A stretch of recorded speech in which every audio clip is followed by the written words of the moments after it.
साथियों नमस्कार। आज हमारा सेशन है नॉन बैंकिंग फाइनेंशियल कंपनीज़ के ऊपर। कि इसके ऊपर हम क्वार्टरली कंप्लायंस के ऊपर सिर्फ बात करेंगे। कुछ इसके ऊपर हाफ ईयरली कंप्लायंसेस भी लगती हैं, कुछ इनकी एनुअल कंप्लायंस भी होती हैं। लेकिन आज जो कि हम दिसंबर क्वार्टर की कंप्लायंस के ऊपर बैठे हैं, तो हम सिर्फ आज क्वार्टरली कंप्लायंस के ऊपर ही बात करेंगे।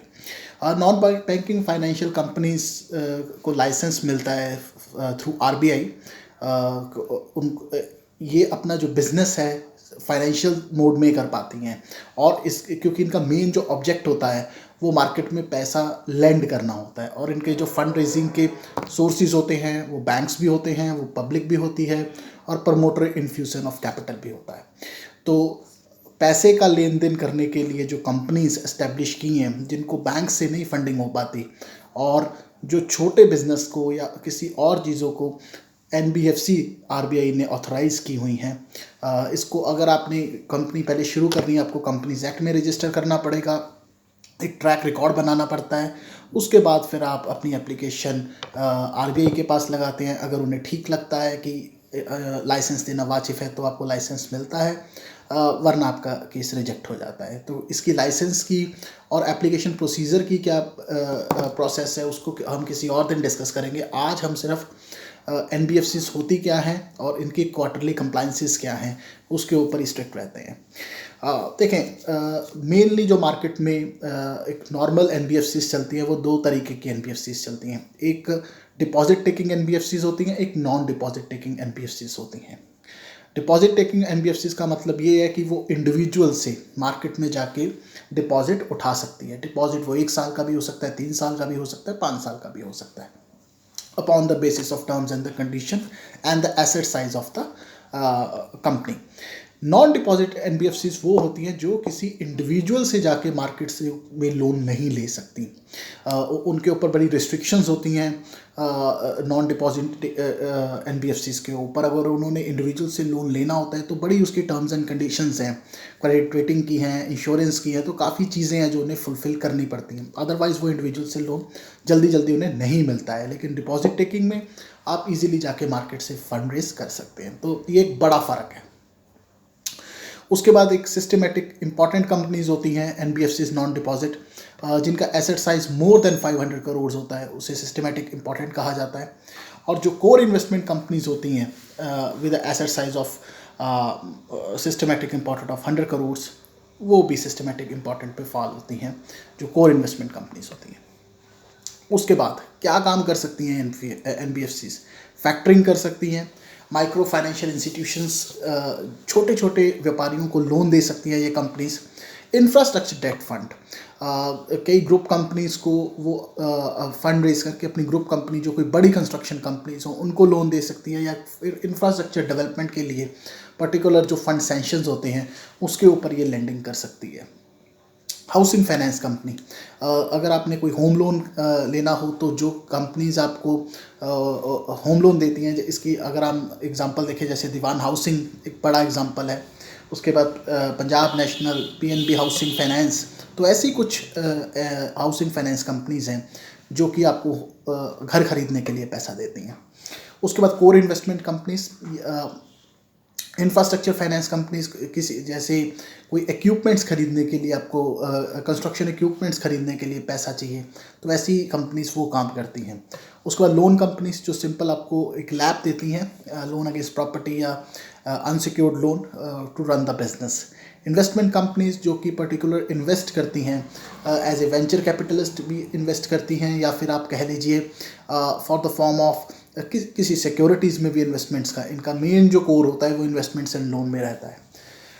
उसके बाद एसेट फाइनेंस कंपनीज, ये भी एक तरह का इक्विपमेंट लेंडर का ही रोल प्ले करती हैं। अब सबसे पहले हम जो नॉन डिपॉजिट टोकिंग NBFCs हैं उसके ऊपर बात करते हैं। देखिए, नॉन डिपॉजिट NBFCs जिसका एसेट साइज 50 करोड़ से नीचे रहता है, उनके ऊपर बड़ी हल्की फुल्की कंप्लायंस है। उनको तकरीबन एक आधा फॉर्म ही होता है जो उन्हें एनुअली उन्होंने फाइल करना होता है। एक उनका XBRL मोड में जाता है, और एक चार्टर्ड अकाउंटेंट से सर्टिफिकेट होकर उनका स्टैट ऑडिटर से फॉर्म चला जाता है। अब हम बात करते हैं नॉन डिपॉजिट टेकिंग एनबीएफसीज की जिनका साइज़ 50 करोड़ से ऊपर है लेकिन 100 करोड़ से नीचे है, उनको एक क्वार्टरली स्टेटमेंट अपने एसेट साइज जिनका 50 से ऊपर है 100 से नीचे, एक क्वार्टरली रिटर्न उनकी जाती है। ये एक ही कंप्लायंस है इनके ऊपर from the quarterly point of view, जिनका एसेट साइज है 50 करोड़ से 100 करोड़ के बीच। अब आते हैं सिस्टमेटिक इम्पोर्टेंस कंपनीज़ के ऊपर, क्योंकि जो नॉन डिपॉजिट होती हैं, अगर नॉन डिपॉजिट 50 करोड़ से नीचे का मतलब है कि वो बड़ी क्लोजली हेल्ड कंपनीज होती हैं, जो कि जिसकी बहुत सी ग्रुप कंपनीज होती हैं और एक ग्रुप कंपनी में 3-4 आपकी एनबीएफसीज होती हैं। तो नॉर्मली इस साइज़ की ही कंपनी 100 करोड़ से नीचे पाई जाती हैं, जो कि एक अपनी बड़ी ग्रुप कंपनीज को सपोर्ट करने के लिए एनबीएफसीज रहती हैं और वो फंड रेज करके अपनी ग्रुप कंपनीज को सपोर्ट करती हैं through the mode of lending. उसके बाद एनबीएफसीज नॉन डिपॉजिट टेकिंग जिनका एसेट साइज 500 करोड़ से ज़्यादा होता है, जो सिस्टमेटिक इंपॉर्टेंस में फॉल करती हैं, और जो कोर इन्वेस्टमेंट्स होती हैं उसका जो क्वालिफिकेशन एसेट साइज का वो 100 CR है। सबसे पहले हम मंथली रिटर्न्स के ऊपर बात करते हैं, जिनका 100 करोड़ का क्वालिफिकेशन है, उनकी एक मंथली रिटर्न जाती है। मंथली रिटर्न सिर्फ उसी के लिए फॉल है जो कोर इन्वेस्टमेंट कंपनीज आपकी सिस्टमेटिक इंपॉर्टेंट कंपनीज हैं और जिनका एसेट साइज 100 करोड़ रुपए के आसपास है या उससे ज़्यादा है। अब NBSE ALM1 asset liability management का एक फॉर्म फाइल करना होता है। ये एक आपकी डायनेमिक लिक्विडिटी के बारे में बताता है। वो आपको हर महीने के ख़त्म होने के बाद 10 दिन के बीच के आपको वो फॉर्म फाइल करना होता है। उसके बाद आपको NBS7 ये दोनों के लिए फॉल होता है ये फॉर्म, और ये एक क्वार्टरली स्टेटमेंट है, ये मंथली स्टेटमेंट नहीं है, ये क्वार्टरली स्टेटमेंट है। इसमें आपके कैपिटल फंड्स की जाती है, आपका वेटेड एवरेज एसेट्स का रिस्क एसोसिएट्स जाते हैं। उसके बाद ये अनऑडिटेड अकाउंट्स होते हैं और ऑडिट आपको NBS7 में मंथली के बेसिस के ऊपर देने होते हैं। तो इसमें आपका कोरा चिट्ठा तकरीबन रिपोर्ट होता है। ये एक बड़ा फॉर्म है और ये फॉर्म आपको स्टैट ऑडिटर से सर्टिफाई करा के जमा करना होता है। उसके बाद NBS ALM3 ये इंटरेस्ट रेट सेंसिटिविटी एनालिसिस होते हैं जो कि आपको रिपोर्ट करने होते हैं। ALM रिटर्न और जो इंटरेस्ट रेट सेंसिटिविटी हैं ये आपको बैंक्स के पास रिपोर्ट करने होते हैं। ALM return asset liability management return, asset liability mismatch and interest rate का जो डिफरेंस एक्सपोजर होता है वो आपने इस फॉर्म में रिपोर्ट करना होता है। उसके बाद क्या पर्टिकुलरली क्वार्टरली कंप्लायंस है non banking financial company non deposit की अभी हम बात कर रहे हैं। NBS1 इन्हें फाइल करना होता है, इनके सारे फाइनेंशियल पैरामीटर्स उसमें डिस्क्लोज करने होते हैं। आपने तकरीबन पूरी बैलेंस शीट बनती है वो, और वो सारी चीज़ें आपको रिपोर्ट करनी होती हैं। ये एक तरह के क्वार्टरली रिजल्ट्स ही हैं किसी भी कंपनी के। NBS2 में कैपिटल फंड्स और risk assets exposure and risk asset ratio इसमें फॉल होती है, और NBS2 आपका सर्टिफाई होकर जाता है through chartered accountant and the CEO of the company. NBS3 ये क्वार्टरली रिटर्न होती है जो कि आपकी स्टैट्यूटरी लिक्विड एसेट्स के बारे में बताती है। तो ये 3 फॉर्म आपको क्वार्टरली फाइल करने होते हैं for the non banking financial company non deposits जिनका एसेट साइज 500 करोड़ या उससे ज़्यादा है।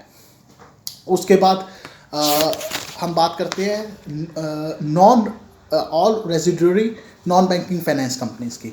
इनके लिए एक NBS3A फॉर्म है, इनको इसमें स्टैट्यूटरी लिक्विड एसेट्स ही अपनी रिपोर्ट करनी होती हैं। रेजिडरी कंपनीज वो होती हैं जो इन्वेस्टमेंट्स लोन जिसमें कोई नहीं डील नहीं करती, वो एक एक्सेप्शनल आइटम्स में डील करती हैं। रेजिडरी कंपनीज के ऊपर हम किसी दिन आपको ब्रॉडली डिस्कस कर लेंगे। आज उनके लिए जो फॉर्म है जिनके पास इस कैटेगरी की NBFC है उनके लिए 3A फॉर्म की फाइलिंग ज़रूरी है। उसके बाद इनकी एक रिटर्न ऑन इन्वेस्टमेंट्स के ऊपर फाइलिंग होती है रेजिडरी कंपनीज की। फिर एक कंपनी कैटेगरी आ जाती है सिक्योरिटी एंड रिकंस्ट्रक्शन कंपनीज, जो कि किसी भी कंपनी की रीस्ट्रक्चरिंग में या फिर सिक्योरिटाइजेशन में रोल प्ले करती हैं। उन्हें अपना क्वार्टरली स्टेटमेंट देना पड़ता है कि उन्होंने कितनी एसेट्स एक्वायर्ड की, कितनी सिक्योरिटाइज की, कितनी रिकंस्ट्रक्ट की। ये क्वार्टरली स्टेटमेंट जाता है बन के टू RBI ऑफिस। उसके बाद हम अब उन NBFCs की बात करते हैं जो कि डिपॉजिट टेकिंग है। दैट्स मीन अभी तक हमने जितनी NBFCs की बात की वो सारी नॉन डिपॉजिट टेकिंग थी। सारी ही ये क्लोजली हेल्ड कंपनीज होती हैं, मोस्टली प्रमोटर से ही फंड इन्हें आया होता है। लेकिन अब जो हम बात करेंगे वो बात करेंगे डिपॉजिट टेकिंग एनबीएफसीज की, जो कि मार्केट में जाके फंड रेज करती हैं। और जब कोई कंपनी मार्केट में जाके फंड रेज करता है उसके ऊपर आरबीआई की मॉनिटरिंग ज़्यादा होती है, क्योंकि एक कॉमन आदमी का, एक कॉमन मैन का पैसा लगता है उसमें। इनको सबसे पहले एनबीएस 6 फॉर्म एक फाइल करना पड़ता है, मंथली रिटर्न होता है टुवर्ड्स कि उन्होंने कैपिटल मार्केट में कितना पैसा लगा रखा है, ये एक एनबीएस 6 फॉर्म होता है। उसके बाद इन्हें भी एनबीएस 1 फाइल करना है और एनबीएस 2 फाइल करना है। एनबीएस 1 क्वार्टरली स्टेटमेंट्स हैं इनके सारे फाइनेंशियल पैरामीटर्स के ऊपर, और एनबीएस 2 इनका जो फॉर्म है वो कैपिटल फंड्स का रिस्क एसेट्स एक्सपोजर बताता है, and risk asset ability of asset taking ratios के ऊपर जो वेटेज बनती है उसके ऊपर इन्होंने एनबीएस 2 फाइल करना होता है, और वो सर्टिफाइड होता है chartered accountant and the C of the company. NBS 3 इनको भी फाइल करना होता है, क्वार्टरली रिटर्न, जो स्टैट्यूटरी लिक्विड एसेट्स का इनका पूरी डिटेल है वो एनबीएस 3 फॉर्म में जाती है। उसके बाद एक एनबीएस 4 फॉर्म है, ये एनबीएस 4 फॉर्म लगता है रिपेमेंट ऑफ डिपॉजिट्स के ऊपर। आपको सभी को पता होगा कि अभी तकरीबन 2017 में एक सर्कुलर निकला था नेट ओन फंड्स के ऊपर, कि जिनकी कैपिटल 2 करोड़ तक नहीं बनती है उनके लाइसेंस कैंसिल किए थे। अब वो क्राइटेरिया क्या है वो हम इस डिस्कशन के बाद आपसे डिस्कस कर लेते हैं कि वो क्राइटेरिया 2 करोड़ रुपए नेट ओन फंड का क्या है। लेकिन जिनके उस प्रोसेस में लाइसेंस कैंसिल हो गए उसके ऊपर और उन्होंने मार्केट से पैसा उठा रखा है, तो उनके लिए एनबीएस 4 फॉर्म बनाया हुआ है। उनको पूरी डिटेल देनी पड़ती है कि उनके कितने डिपॉजिट्स थे, कब मैच्योर हुए, उन्होंने रीपे किए या नहीं किए, और ये भी for the certified of chartered accountant ही ये रिपोर्ट इन्हें सबमिट करनी होती है। उसके बाद कुछ बेसिक फॉर्म्स हैं जो कि general information net on funds की आपको देनी होती है टाइम टू टाइम, और एक ब्रांच डिटेल्स आपको मंथली और क्वार्टरली बेसिस के ऊपर आरबीआई में जमा करनी होती है। तो ये क्वार्टरली कंप्लाइंसेस हैं एनबीएफसीज के ऊपर।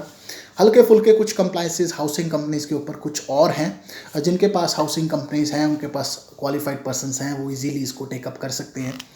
हमारा आज का जो सेशन का यही मतलब था कि जो नए हैं इस प्रोफेशन में या जिनके पास ग्रुप एनबीएफसीज हैं उनकी रिपोर्टिंग कई बार होती है, कई बार वो नहीं करते, उनके लिए हमारा सेशन था। क्योंकि एनबीएफसीज के बहुत ज़्यादा लोग मार्केट में काम नहीं करते हैं और बहुत ज़्यादा आपको इनके प्रोफेशनल्स भी नहीं मिलेंगे, तो लोगों को बड़ी दिक्कत आती है।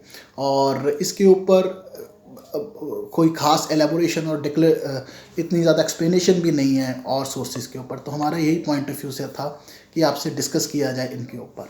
अब नेट ओन फंड के ऊपर काफ़ी लोगों के सवाल थे, उसको भी हम एक बार डिस्कस कर लेते हैं। 2017 में एक सर्कुलर निकाला था आरबीआई में, उसमें उनका ये कहना था कि आपकी जो कैपिटल है वो 2 करोड़ रुपए होनी चाहिए। इसका मतलब ये नहीं है कि अगर आपकी इक्विटी कैपिटल 2 करोड़ रुपए है और रिजर्व्स या फिर आपके रिजर्व्स हैं उतने, तो उसको आप अपनी नेट ऑन फंड मान लेंगे। इनकी नेट ऑन फंड इस तरीके से निकलती है कि जितना आपने लोन दिया हुआ है उसका 10% माइनस ऑफ योर कैपिटल मान लीजिए आपने, और जो लोन आपने दिया हुआ है वो ग्रुप कंपनीज में दिया हुआ है। मान लीजिए आपकी इक्विटी कैपिटल है 1 करोड़ रुपए और आपके रिजर्व एंड सरप्लस हैं 4 करोड़ रुपए, तो आपकी नेटवर्थ यहाँ पे जो बनती है वो तकरीबन 5 करोड़ रुपए की बनती है। इसमें से कुछ आइटम्स लेस माइनस हो जाती हैं while at the calculation of net worth. मान लीजिए 5 करोड़ रुपए बनती है। अब आपकी बुक में 30 करोड़ रुपए के मान लीजिए आपकी लोन बुक है, और वो 30 करोड़ रुपए आपने अब उस 30 करोड़ रुपए में से आपने अपनी ग्रुप कंपनीज को 20 करोड़ रुपए की लेंडिंग कर रखी है। अब उस 20 करोड़ रुपए का आपका 10% तक अलाउ है, दैट्स मीन 18 करोड़ रुपए। 20 में से आप 2 माइनस कर दीजिए 18 में से जो 18 करोड़ रुपए आपके रह गए, इसमें से 5 करोड़ रुपए की आपकी नेटवर्थ माइनस हो जाएगी। दैट्स मीन आपकी net own fund minus 13 crore रुपए हैं। तो इसका मतलब ये है या तो आपके लोन्स कम होने चाहिए या आपकी कैपिटल बढ़नी चाहिए। तो इस सिनारियो में होना ये चाहिए कि आपकी 5 करोड़ से कैपिटल बढ़ के 25 करोड़ रुपए की होनी चाहिए। जो आपने अपनी ग्रुप कंपनीज को 20 करोड़ रुपए के लोन दिए हुए हैं, 10% का उसके ऊपर बफर है, वो आपको माइनस 2 करोड़ रुपए का बेनिफिट मिलेगा, 18 करोड़ रुपए के लोन माने जाएंगे।